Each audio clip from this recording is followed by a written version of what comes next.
LRS కు అవకాశం రాయితీతో ప్రయోజనం అండి. ఇప్పటికే మార్చి 31 తేదీలోపు ఎల్ఆర్ఎస్ కు దరఖాస్తు చేసుకున్న వారికి 25% సబ్సిడీతో దరఖాస్తులను పరిష్కరిస్తామని ప్రభుత్వం అయితే చెప్పగా, ఈ జిహెచ్ఎంసి హైదరాబాద్ కు సంబంధించి ఎల్ఆర్ఎస్ తాజా అప్డేట్ అయితే వచ్చింది. ఆ సమాచారం ఈ విధంగా ఉంది. ఎల్ఆర్ఎస్ కొన్నేళ్లుగా అపరిష్కృతంగా మిగిలిపోయిన అంశం. పెండింగ్ దరఖాస్తులపై ప్రభుత్వం కొన్ని నెలల క్రితమే స్పష్టమైన సూచనలతో కూడిన ఆదేశాలు ఇచ్చినప్పటికీ ఇంకా కొలిక్కి రావడం లేదు. దరఖాస్తుదారుల నుంచి ఆశించిన స్పందన కనిపించకపోవడంతో తాజాగా రాయితీ అంశాన్ని తెరపైకి తీసుకొచ్చారు. అర్హులైన వారు సత్వరమే స్పందించేలా చర్యలు చేపట్టారు. దీంతో పాటు జోనల్ స్థాయిలో జరగాల్సిన ఎల్ఆర్ఎస్ ధృవపత్రాల జారీని సర్కిళ్లకు బదలాయించారు. సాధ్యమైనంత వేగంగా పెండింగ్ దరఖాస్తుల పరిష్కారం చూపాలన్నదే ప్రస్తుత లక్ష్యంగా అధికారులు కార్యాచరణను రూపొందిస్తున్నారు. కూకట్పల్లి జోన్ పరిధిలో మూసాపేట, కూకట్పల్లి, కుత్బుల్లాపూర్, గాజుల రామారం, ఆల్వాల్ సర్కిల్లో కలిపి మొత్తం కొన్నేళ్ల క్రితం 20,000కు పైగా ఎల్ఆర్ఎస్ దరఖాస్తులు వచ్చాయి. అప్పట్లో 10,000 దరఖాస్తుల వరకు ఎల్ఆర్ఎస్ పూర్తి చేశారు.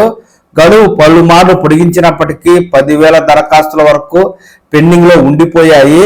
కాంగ్రెస్ ప్రభుత్వం అధికారంలోకి వచ్చిన తరువాత పెండింగ్ ఎల్ఆర్ఎస్ దరఖాస్తులను పరిష్కరించుకునేందుకు ఆదేశాలు జారీ చేసింది.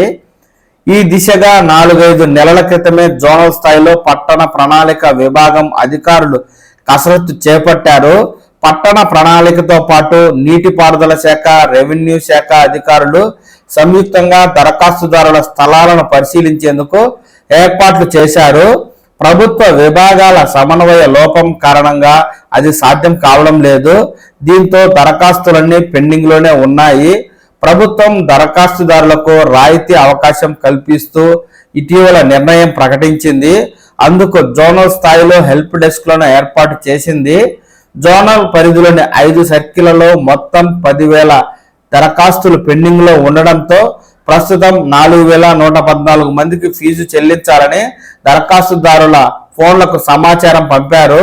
మిగిలిన దరఖాస్తుదారులను పెండింగ్ లో పెట్టారు. వీటిలో చాలా వరకు చెరువులు, నాలాల చెంత ప్రభుత్వ భూముల్లో స్థలాలు ఉన్నట్లు గుర్తించామని కూకట్పల్లి సిపి గణపతి గారు చెప్పగా, వీటిని పక్కన పెట్టి మిగతా 4,114 మందికి సమాచారం ఇచ్చామని, ఈ నెల 31లోగా ఫీజు చెల్లించిన వారికి నేరుగా 25% రాయితీ లభిస్తుందని, రాయితీ మినహాయించిన తరువాతనే ఆయా దరఖాస్తుదారుల ఫీజు వివరాలు పంపినట్లు అధికారులైతే వివరించారు. అనుమానాలు ఉన్నవారికి నివృత్తి చేసేందుకు ఇప్పటికే జోనల్ కార్యాలయంలోని పౌర సేవా కేంద్రంలో ఎల్ఆర్ఎస్ హెల్ప్ డెస్క్లు ఏర్పాటు చేశారు. సమాచారం అందుకున్న వారు, ఫీజు వివరాలు రానివారు జోనల్ కార్యాలయంలో సంప్రదించాలని అధికారులు విజ్ఞప్తి చేస్తుండగా, వాస్తవంగా ఎల్ఆర్ఎస్ జోనల్ స్థాయిలో జరుగుతుంది. కానీ తాజాగా సర్కిల్ స్థాయిలో సత్వరమే జరిగేలా ఆయా దరఖాస్తులను వారికి పంపారు. సెక్షన్ ఆఫీసర్ పరిశీలించి ఓకే చేయగానే ఏసీపీ పరిశీలించి తర్వాత డీసీ ఎల్ఆర్ఎస్ విడుదలైతే చేస్తారు.